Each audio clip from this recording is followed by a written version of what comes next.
నమస్తే STV news కి స్వాగతం. సంగారెడ్డి జిల్లా పటాన్చెరు నియోజకవర్గంలోని తెల్లాపూర్ సర్కిల్ పరిధిలో మాజీ కౌన్సిలర్ భరత్ ఆధ్వర్యంలో తెలంగాణ జాతిపిత గద్దర్ పునరుజ్జీవన సభ ఘనంగా జరిగింది.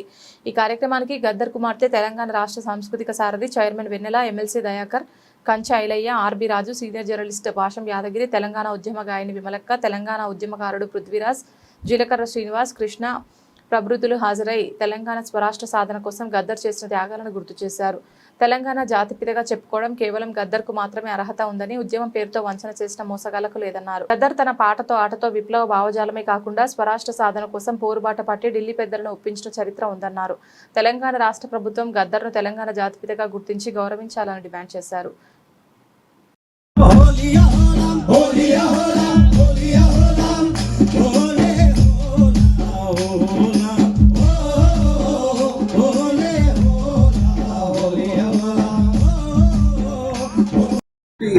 గొప్ప కళాకారుడు, విప్లవకారుడు, సాహితీవేత్త అన్నీ ఉన్నాడు ఆయన మనం పితామహుడిగా పెట్టుకుంటే ఈ రాష్ట్రానికే గొప్ప అంతర్జాతీయ పేరు ప్రఖ్యాతులు వస్తాయి. ఆ పేరు ప్రఖ్యాతులు మరి తెల్లాపూరికే చెందుతాయని కూడా మీకందరికీ మరొకసారి ప్రత్యేకమైన ధన్యవాదాలు తెలియజేస్తూ, ప్రజలందరూ కదిలితే ఎవడు అడ్డు రాలేడు. కాంగ్రెస్ ఈ రోజున అధికారంలోకి వచ్చిందంటే గద్దర్ గారి యొక్క పాత్ర ఎంతుందో మనమంతా కూడా స్వయంగా చూశాం. కాబట్టి ఈ తెలంగాణని తీసుకురావడానికి, ఆ ఉద్యమానికి ఊపిరి పోసి బలోపేతం చేసిన వ్యక్తి కంటే ఎవరు కూడా అర్హత లేదు. ఎవర్రా పితామహుడు తెలంగాణ కంటే గద్దర్ అని ఈ రోజున మనం అంతా ప్రపంచానికి చెప్పబోతున్నాం. ఇది చరిత్రలో ఎక్కబోతున్నదని మీకందరికీ మనవి చేస్తూ, చరిత్ర సృష్టించబోతున్నటువంటి ఈ నాయకులందరూ కూడా సపోర్ట్ ఉంది కాబట్టే ఇది ఇంతవరకు తీసుకురాగలిగాం.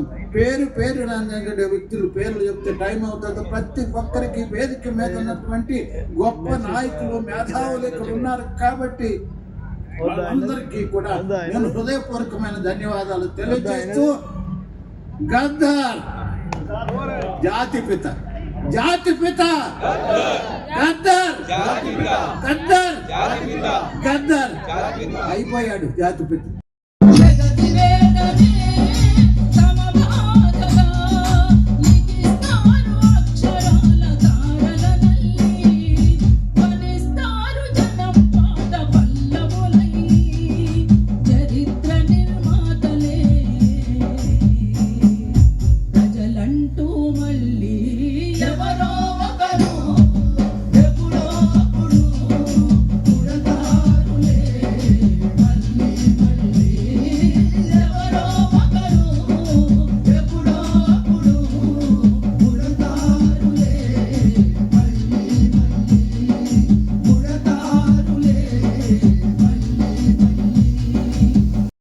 అంటే జేబీరాజన్న మొన్న 1వ తారీఖు నాడు సభ జరిగినప్పుడు నేను నిలువెత్తు సాక్ష్యం, ఈ దేశం లోపల, ఈ రాష్ట్రం లోపల ఎంతో మందిని ఎన్కౌంటర్లు చేసి వాళ్ళ శవాలను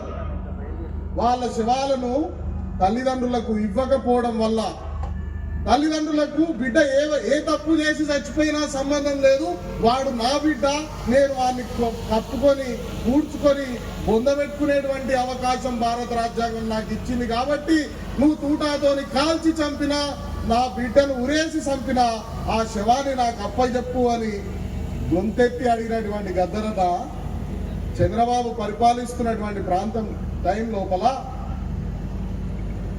ఒకవేళ మీరు చంపిన శవాలను తల్లిదండ్రులకు అప్పచెప్పకపోతే నిన్ను గద్దె దింపుతా అని చెప్పిండు. చెప్పిండు అని జేబీరాజన్న సాక్ష్యం చెప్పిండు. చెప్పిండు అంటే అసెంబ్లీ ముంగట ఆటో ఆపి గోసి గొంగడి కట్టుకొని గేట్లకే నడుచుకుంటూ వస్తే ఐఏఎస్ ఆఫీసర్ కాడికే ఐపీఎస్ ఆఫీసర్లు, టాస్క్ ఫోర్సు, తర్వాత స్పెషల్ డిపార్ట్మెంట్ పోలీసులు అందరూ అసెంబ్లీలో ఉన్నటువంటి వాళ్ళకి సెక్యూరిటీ ఉండేటువంటి వాళ్ళు ప్రతి ఒక్కరు ఉంటే ఒక్కడు కూడా నీ దగ్గర పాస్ ఉన్నదా, నువ్వు ఎందుకు వచ్చినావు అని అడగలే. దట్ ఈస్ గద్దర్ అన్న. అడగలే. చక్కగా 7 దాకా పోయి ముఖ్యమంత్రికి చాపిన దాకా పోయి ఒకవేళ శవాలను నువ్వు అప్పచెప్పకపోతే నీ ప్రభుత్వాన్ని నిన్ను దించేస్తా అని చెప్పిండు. మిత్రులారా, ఐలయ్య సార్ మాట్లాడుతూ ఈ ప్రోగ్రాం అరేంజ్ చేసి తెలంగాణ జాతిపిత గద్దర్గా చెప్పేటప్పుడు జేవిరాజ్ సార్ రావాలి, విమలక్క రావాలి, పాశం యాదన్న రావాలి, వీళ్ళందరూ వచ్చి వీళ్ళే సాక్ష్యం చెప్పాలి. సాక్ష్యం చెప్పకపోతే వీళ్ళకి బో పెట్టేది లేదు, వీళ్ళకి కిందికి దించేది లేదు అని చెప్పి ఇప్పుడు ఇంతసేపు నేను మాట్లాడి ఎందుకు చెప్తున్నానంటే జేబీ రాజన్నకు చివరిగా మైక్ ఇవ్వడానికి కళ్ళెత్తు తనను 20 పేజీలలో రాసి తాను నేను బ్రతకడానికి జేబీ రాజు గారే కారణం అని చెప్పినటువంటి వాడు గద్దర్. అట్లాంటి ఆయన మాట్లాడే ముందు ఈ 2 విషయాలు మీ ముందర తీసుకురావాలని చెప్పి నేను ప్రయత్నం చేశాను. తనలో తాత్వికత ఉంది, భావుకత ఉంది, అన్నిటికి మించి ఒక రాజకీయ శక్తి ఉంది తనలో. చివరి రోజుల్లో వెన్నెల కూడా ఉంది. అప్పుడు ఒక 2-3 నెలల క్రితం అంటే చనిపోతారు అన్నాక ఒక పుస్తకం కూడా రాసింది. అమ్మని అడగాలి విమలక్కని ఎక్కడ పెట్టిందో రాసి ఇది దాంట్లో నుంచి వచ్చిందే ఇప్పుడు విమలక్క చదివింది. అట్లాంటివి కొన్ని కొటేషన్స్ రాసింది. సో మేము నిజంగా గతంలో గద్దరన్నతో ఉన్నట్టుగానే ఇప్పుడు ఉండాలి. గద్దరన్న దళితవాదంతో ఉన్న ఆధ్యాత్మికతలో నేనేం హిందుత్వాన్ని వ్యతిరేకించలేదని ఇంతకుముందు కంచైలయ్య గారు చెప్పినట్టుగా అంటే వారి అబ్జర్వేషన్ ఉన్నట్టుగానే అండర్ గ్రౌండ్లో ఉన్నప్పుడు అమిత్ షా గారితో కూడా కలిసిన చరిత్ర ఉంది. మరి అలాంటప్పుడు రాహుల్ గాంధీ గారిని కలిసింది మిత్రులు ఈరోజు రాజకీయం చేస్తున్నారు. అది అమిత్ షా గారు కావచ్చు, మోదీ గారు కావచ్చు. సభలో రాజ్యసభలో అనుకుంటారు, రాజ్యసభలోనో లోక్సభలోనో ఆయన రాహుల్ గాంధీని కలిసిండని అంటాడు. రాహుల్ గాంధీ గారిని 2018 ఎన్నికల ముందే కలిసిండు. సోనియా గాంధీ గారు గద్దరన్న పాటను హిందీలో పాడడం ఆయన విని సంతోషపడ్డాడు. సోనియా గాంధీ గారు ఈ ఊరు మనది అనే పాటను హిందీలో పాడిందట ఆమె. ఈయన మాకు రాహుల్ గాంధీ గారు ఆయన బ్యాగ్ను ఎర్రకుండే బ్యాగ్ను కట్టెను తీసుకొని ఇంటి బయట దానికి వచ్చి తీసుకుపోయిండని మాతో చెప్పారు. వాళ్ళు అంత పెద్ద ఫ్యామిలీ, వాళ్ళు ఇంత గౌరవించిండ్రు నన్ను అని. చివరికి ఆ రోజు చివరి మీటింగ్లో బట్టి గారి యొక్క పాదయాత్ర ముగింపు సభ, ఆ రోజు పొంగులేటి శ్రీనివాసరెడ్డి గారు జాయిన్ అవుతున్న సభలో వెనుక కూర్చుంటే రేవంత్ రెడ్డి గారు బట్టి గారితో పాటు గద్దర్ గారు వచ్చిందంటే పిలవండి అని అంటే ఆ రోజు ఆయనకు మాట్లాడే అవకాశం ఇస్తానన్నా కూడా మాట అక్కర్లేదని చెప్పి రాహుల్ గాంధీ గారిని ముద్దు పెట్టుకున్నందుకు బీజేపీ మిత్రులకు కొంత కోపం ఉందేమో కానీ బీజేపీని కూడా ఆయన వ్యతిరేకించలే ఒక దశలో. అది కిషన్ రెడ్డి గారు కూడా తెలుసు. కిషన్ రెడ్డి గారు ఎన్నో అంశాల్లో కూడా వారితో షేర్ చేసుకున్న ప్రతి విషయం తెలుసు. కాబట్టి గద్దరన్న కేసీఆర్ను కూడా ఎన్నోసార్లు పోయేది. కేసీఆర్ మా దొర, మా ఊరోడు, మీకంటే కాంగ్రెస్ వాళ్ళ కంటే కేసీఆర్ మంచుకున్నాడు ఎవరు అనేది ఒక దశలో. కేసీఆర్ను కూడా అంత వ్యతిరేకించిన, కేసీఆర్ను కూడా ప్రేమించిన చరిత్ర గద్దరన్నది.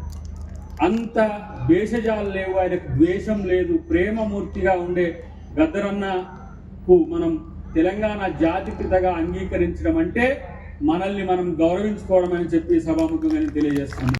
గద్దరన్న ప్రభుత్వము గద్దరన్న పేరిట ఫిలిం అవార్డులు ఇవ్వడానికి కూడా కొంతమంది మిత్రులు వ్యతిరేకిస్తున్నారు. ఎందుకంటే ఆయన కేవలం సినిమాలకు సంబంధించిన స్థాయి వరకే కాదు కదా, ఆయన పేరు మీద ఒక యూనివర్సిటీ ఏర్పాటు చేయాలి, ఆయన పేరు మీద ఒక ఇంటర్నేషనల్ అవార్డు ఇవ్వండి మంచిగా ఉంటుంది కానీ అని కొంతమంది ఇట్లా. సినిమా వాళ్ళు ఏమంటున్నారు, అసలు గద్దర్కు సినిమాలకి ఏం సంబంధం అని వాళ్ళు అంటున్నారు. విచిత్రం ఉన్నది. రంగుల కళ ఏంది, మా భూమి ఏంది, ఎంత విప్లవాత్మకమైన సినిమాలు. ఇప్పుడు మా సినిమాలో తన రోల్ కనుక అంటే తను ఉన్న కొంచెం సేపు అయినా ఉంటే ఎంత డ్రాస్టిక్ చేంజెస్ ఆయన ఆలోచించి చేసిండో ఆ కళ ద్వారా ఆయన చెప్పగలిగింది మిత్రులారా. కాబట్టి గద్దరన్నను పరిమితం చేసే ప్రయత్నం ఎవరు కూడా చేయొద్దని నేను విజ్ఞప్తి చేస్తున్నా. ప్రత్యేకించి నిజంగా తెలంగాణ జాతిపితగా గద్దరన్నను మీరందరూ ప్రతిపాదిస్తున్నట్టుగా రేపు కాంగ్రెస్ ప్రభుత్వమే కనుక అంగీకరించిందనుకో అంతకంటే పెద్ద సంతోషం ఇంకేం లేదు. రేవంత్ రెడ్డి గారికి గద్దరన్నకున్న అనుబంధం ఎంత గట్టిదో నిజంగా మీరు ఒక ఎగ్జాంపుల్ చెప్తా. అరే నువ్వేం కావురా చనిపోకంటే ముందు, నువ్వేం కావురా ఎమ్మెల్సీ అవుతావురా అన్నాడు ఆయన చనిపోకంటే ముందు. ఎందుకంటే ఆయనకు తెలుసు నాకు ఎమ్మెల్యే టికెట్ రాదు, నేను పోటీ చేయను, జరుగుతున్న ప్రేమలు కుట్రలు ఎక్కువ ఉంటాయని చెప్పి నువ్వు ఎమ్మెల్సీ అవుతావురా అన్నాడు. కాకపోతే ఎమ్మెల్సీని కొంచెం ముందుకు పోయి ఏదో విప్పు మా ముఖ్యమంత్రి గారు చేసి ఉండొచ్చు. కానీ మిత్రులారా గుర్తుపెట్టుకోండి, ఇదే ఈ 2 సంవత్సరాల్లోనే ఇద్దరు, అటు గద్దరన్న కానీ ఇటు అందశ్రీ గారు కానీ, గద్దరన్న తర్వాత అందశ్రీ ఆ పరంపరను కొనసాగిస్తాడని మేము ఆశపడ్డాం. కానీ కొంచెం ఆయన నిరాశ పరిచిందని నేను అనుకుంటా. ఇంకా ఈ దశలో ఇప్పుడు ఈ పరిస్థితుల్లో ఉన్న ఒక ఏమంటామో సాహితీ లోకానికి ఉన్నది గోరెటెంకన్న.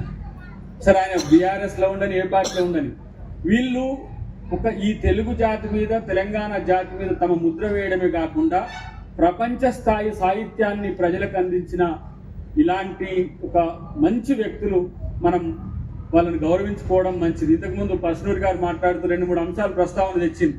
దాన్ని తీర్మానం కూడా చేసింది. ఈ 2 చేసినప్పుడు కాంగ్రెస్ పార్టీ తీర్మానం చేసినప్పుడు ఆడ్వాణి గద్దర్ కలిసి ఢిల్లీలో జంతర్ మంతర్ సభలో పాల్గొన్నప్పుడు కేసీఆర్ ఎక్కడున్నాడు? తెలంగాణ ఉద్యమం మొదలుపెట్టినప్పుడు కేసీఆర్ ఎక్కడున్నాడు? చంద్రబాబు పాదాలు తీసుకుంటున్నాడు. తెలంగాణ ఉద్యమంలో ఎప్పుడు లేడు, తాగి పడుతున్నాడు. తెలంగాణ వచ్చిన తర్వాత బిల్లు పెట్టినప్పుడు ఎక్కడున్నాడు? పార్లమెంట్లో కూడా లేడు. మొదలు పెట్టినప్పుడు లేడు, బిల్లు పెట్టినప్పుడు లేడు. అందుకని నేను పొద్దున కూడా చెప్పిన, తెలంగాణ జాతి పిత అర్హత ఉన్నది ఒక గద్దరికి. కేసీఆర్ అందరూ జాతి పిత అంటున్నారు. ఆయన జాతికి ద్రోహం చేసినాడు. 10 ఏళ్ళు తాగి పడుకున్నాడు. మేడిగడ్డ, కొందలగడ్డ అయింది కదా, అన్నారం సున్నారం అయింది కదా, సుందిల్ ఏమైంది? 3 ప్రాజెక్టులు పోయినాయి. కాళేశ్వరం, ఖజానా కాళేశ్వరం అయింది. ఇంత ద్రోహం ఎవరైనా చేసినారా? అంతకుముందు ఆంధ్ర పరిపాలకులు కూడా చేయలేదు సాహసించడం చేయడానికి. మరి ఆయనకి ఏం పేరు తీయాలి మనం? తెలంగాణ ద్రోహి. ఏమయ్యాలి? తెలంగాణ ద్రోహి ఎవరు? కేసీఆర్. ఫామ్ హౌస్ తాగి పడుకున్నాడు కదా. నేను చివరికి 2 ముక్కలు చెప్పి ఆపేస్తున్నాను. గద్దర్ చైతన్యం ఎంత గొప్పదంటే, ఆయన అంబేద్కర్ కోట్ చేసేవాడు ప్రతిసారి. అంబేద్కర్ చిన్నప్పుడు క్లాస్లో ఉంటే అప్పుడు అండరాతనం ఉండేది, దళితులు దూరం పెట్టేవాళ్ళు, నీళ్ళు కూడా ముట్టుకొని ఇచ్చేవాళ్ళు కాదు, నీళ్ళ కుండల దగ్గర కూడా పోనీయలేదు, ముట్టుకోకపోతే కొట్టినారు కూడా. ఆ టైంలో టీచర్ ఒక చిన్నవాడు ఒకటి మాట చెప్పినాడు, ప్రశ్న అడిగినాడు. మనకు రోజు కనిపిస్తుంది కానీ దాన్ని మనం ముట్టుకోలేము, ఏది అన్నాడు. అంటే ఇద్దరే చేయలేపినారు, అంబేద్కర్ లేపినాడు, ఆయన అడిగిన టీచర్ ఏది అని. సార్, రోజు కనిపించే సూర్యుడు, దాన్ని మనం ముట్టుకోలేము అన్నాడు. శబాష్ శబాష్ బలి చెప్పినావా అన్నాడు. కానీ అంబేద్కర్ చేయి దించలేదు, అట్లనే పెట్టినాడు. ఏమయ్యా ఇంకా దించలేదు ఎందుకంటే, నేను చెప్పాల్సింది సార్ అన్నాడు. ఏమిటంటే, నాకు రోజు కనిపిస్తుంది ఆ నీళ్ళ కుండ ఉంది, నేను ముట్టుకోలేదు నీళ్ళ కుండను. టీచర్కి ఏం చెప్పాలని అర్థం కాలేదు, అవాక్కైనాడు. అక్కడి నుంచి పారిపోయినాడు టీచర్. ఇది గద్దర్ చెప్పి ఏం చెప్పేవాడంటే, నాకు రోజు అసెంబ్లీ కనిపిస్తుంది, అధికార పీఠం కనిపిస్తుంది, మేము అందుకోగలమా? దళితులు ఇంకా అందుకోగలరా? ఇప్పుడు అదే పరిస్థితి. ఏ పరిస్థితి? బహుజనులు ఎవరు అందుకుంటారు? లంగల్ దొంగలు లఫంగలే అందుకుంటారు. సియాసత్ అంటే ఏమైంది? సియాసత్ కా మానే చోర్ బద్మాషం కి బారా, దొంగలు తుర్మాల ఊరేగింపై. అందుకని ఇక్కడి నుంచి మనం వెళ్ళిపోయేటప్పుడు మళ్ళీ మనం గుర్తు చేసుకో. తెలంగాణ సాంస్కృతిక సారథి ఆధ్వర్యంలో కళాకారులు, ఇతర కళాకారులు, తెలంగాణ కళాకారులు పొద్దుటి నుంచి ఇక్కడ నుండి పాడుతున్న మా ప్రియమైన కళాకారులకు అందరికీ కూడా వందనాలు. అన్నిటికంటే గొప్పది ఏంటంటే, ముందున్న ప్రియమైన ప్రజలు, ముందున్న అన్నలు, అక్కలు, చెల్లెళ్ళు. నేను ఈరోజు ఇప్పుడు ఒక బిడ్డగా మాట్లాడాలనుకుంటున్నాను. నిన్నటి వారికి కూడా గద్దరన్న బిడ్డనే, ఈరోజు కూడా గద్దరన్న బిడ్డనే, రేపు కూడా గద్దరన్న బిడ్డనే అని వేదిక మీద నుంచి తెలియజేస్తున్నాను. కాంగ్రెస్ కండువా కప్పుకునే ముందు ఈ గొంగడి కప్పుకున్నాను నేను. ఇది ఎవ్వరు చెప్పలేదు, నువ్వు గొంగడి కప్పుకొని నడవాలని ఎవ్వరు చెప్పలేదు. నా అంతరాత్మ చెప్పుంది, నా గుండెలో కొట్టుకున్న మా నాయన గీతం చెప్పింది, బిడ్డ ఈ గొంగడేసుకో. వెన్నెలంటే ఎవరు గుర్తుపట్టారు బిడ్డ, ఈ గొంగడేసుకో బిడ్డ. గుడిసె నుంచి, గల్లీ నుంచి ఢిల్లీ దాకా, గుడిసె నుంచి బంగ్లా దాకా నిన్ను పిలిచి మాట్లాడతారు, నువ్వు చెప్పేది ఇంటర్ బిడ్డ అన్నారు. సో ముందుగా కాంగ్రెస్ కండువా కప్పుకునే ముందు నేను ఈ గొంగడి కప్పుకున్నాను. ముందుగా నా బాధ్యత ఈ గొంగడి భుజానేసి ముందుకు పోవడమే నా బాధ్యత. ఈ రోజు నాకు ఎందుకు ఇష్టం అంటే గద్దరన్నని చాలా తక్కువ టైంలో చూసాం. గద్దరన్న పాట ఆయన కళాకారులు ఆయన శిష్యులు పాడుతుంటే మేము విన్నాం. గద్దరన్న గురించి చెప్తుంటే మేధావులు చెప్తుంటే విన్నాం. నా మొదటి గురువు ఇక్కడే ఉన్నారు. గద్దరన్న కూడా మొదటి గురువు ఇక్కడే. అందుకే గద్దరన్న గురించి మాట్లాడాలంటే మొదటిగా పిలిచేది జేబీ రాజు గారిని. నేను 3 ఏళ్ళు వయసున్నప్పుడు గోసేసి గొంగడి కట్టి చిన్న దోతి సీర గట్టి గజ్జలు కట్టించి జడ్జినకే జనారే అని అంబేద్కర్ స్టాచ్యూ దగ్గర పాట పాడిపించి గద్దరన్న బిడ్డ మన ముందుకు తీసుకొచ్చి నాకు స్టేజ్ ఫియర్ లేకుండా చేసింది మా గురువు ఇక్కడ జేబీ రాజు గారు. ఈ రోజు ఇక్కడ నిలబడి మాట్లాడుతున్నానంటే కూడా ఆయననే నా గురువు. ఆ చిన్న చనిపోయినప్పుడు మాత్రం కన్నీళ్లు పెట్టుకుని అప్పుడప్పటి నుంచి మమ్మల్ని చూడడం స్టార్ట్ చేసి ఆయన వ్యక్తిత్వం, ఆయన సిద్ధాంతం, ఆయన ఏదైతే ఇంట్లో ఉన్నాడో బయట అదే విధంగా ఉన్నాడు.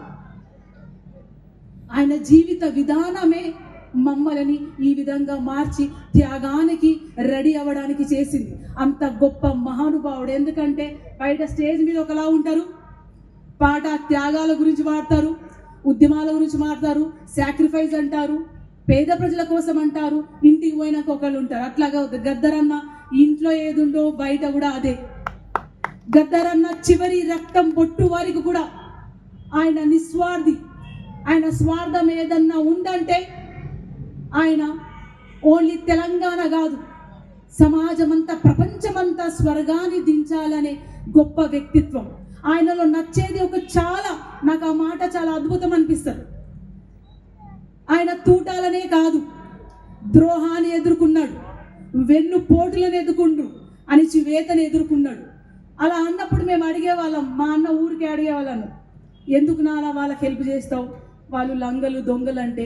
చాలా అద్భుతమైన మాట అనేవాడు. అది నన్ను ఈనాటికి ముందుకు నడిపిస్తారు. బిడ్డ, వాడు లంగోడైనా దొంగోడైనా మనోడు కదా బిడ్డ. మా లాంటోళ్ళు మంచోళ్ళ కోసం కాదు, ఇలాంటి చెడ్డోళ్ళ కోసమే పుట్టినాం.